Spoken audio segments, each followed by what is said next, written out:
నా పేరు కృష్ణారెడ్డి, మాది గురువారెడ్డిపాలెం అండి. మా నాన్నగారు మేము గత 50 సంవత్సరాల నుంచి పొగాకు సాగు చేస్తున్నాము. ఈ పొగాకుండా చాలా కుటుంబాలు జీవిస్తున్నాము. చాలా మంది కూడా లేబర్ కానీ వీళ్ళంతా కూడా దాని మీద ఆధారపడి బతుకుతున్నాము. ఇప్పుడు కొత్తగా ఈ యొక్క ముడి సరుకు మీద కానీ సిగరెట్ల మీద కానీ ఈ యొక్క పన్ను పెంచడం వల్ల ఈ కుటుంబాలన్నీ కూడా జీవనోపాధి కోల్పోయి రోడ్డు పడాల్సి వస్తుంది.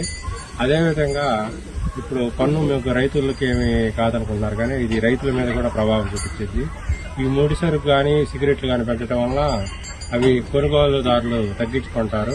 కిలో కనీసం 50 రూపాయల నుంచి 60 రూపాయలు తేడా వస్తుంది.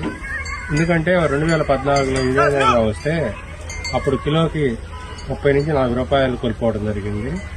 అప్పుడు మేము ఇది భారీ నష్టాలను సరిచూస్తే గవర్నమెంట్ నష్టాలు 5-6 సంవత్సరాలు ఆ నష్టాలను తీర్చుకోవడానికి మళ్ళీ చిన్న క్రమేణా ఈ యొక్క పొగాకు సాగు చేసుకుంటూ ప్రభుత్వ ఆధారంతో ఏదో బయటపడ్డాము. మళ్ళీ ఇదే విధంగా ఈ విధంగా పన్ను వేస్తే మళ్ళీ ఈ యొక్క కుటుంబాలు మొత్తం కూడా రోడ్డును పడి జీవనోపాధిని కోల్పోతాయి.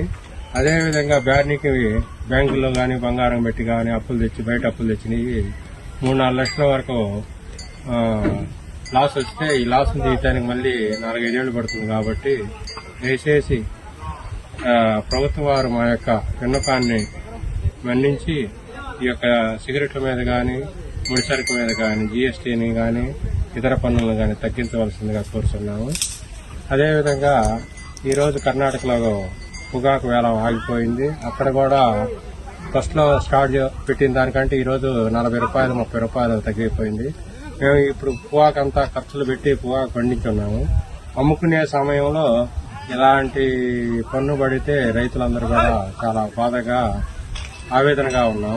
మా యొక్క ఆవేదన అర్థం చేసుకుని ఈ యొక్క జీఎస్టీని తగ్గించవలసిందిగా కోరుతున్నాం.